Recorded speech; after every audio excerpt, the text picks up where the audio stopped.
গ্রাম বাংলার দৃশ্য আর আমাদের মনের সেই কথাগুলি জেগে যায় অবিশ্বাস্য। অবিশ্বাস্য কোনোটা নাই, এটাই বাস্তব, এটাই সত্যি যে প্রত্যেকটা ধানের সিজনেই এই গ্রামের মানুষগুলির, সুখী দুঃখী মানুষগুলির অনেক পরিশ্রম হয়ে থাকে অনেক কষ্ট। কখনোই হয় কিছু ধান আবার নষ্ট। এই নষ্ট ধানগুলোকে পরিচর্যা করার জন্য আমার একজন ভাবি কি সুন্দরভাবে এই ধানগুলো উড়িয়ে, এই ধানগুলোকে নাড়িয়ে, এই পাতানগুলোকে ছাড়িয়ে একটা পরিপূর্ণ একটা ধান বের করছে। এই ধানটা সিদ্ধ করে এখান থেকে বের হবে চাল। এটাই হবে আমাদের গ্রাম বাংলার হালচাল। কেননা এই ধান থেকেই আমরা মানুষের যে পেটের ক্ষুধা চাহিদা নিবারণ করি, সেটাই আমাদের গ্রাম বাংলার মানুষগুলো যদি এত সুন্দর ধান না করতো হয়তো বা আমাদের একটু কষ্টই হতো।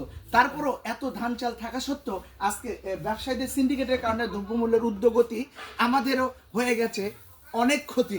এই ক্ষতিটার থেকে পোষণের জন্য যাদের যাদের গ্রামের বাড়ি রয়েছে তারা সবাই তাদের নিজের জমিতে এই ধান চাষ করব, এগিয়ে নিয়ে যাব সোনার বাংলাদেশকে, এগিয়ে নিয়ে যাব আমাদের ভালোবাসার মানুষগুলোকে। ভালো থাকবেন, আসসালামু আলাইকুম। সুখী থাকবে।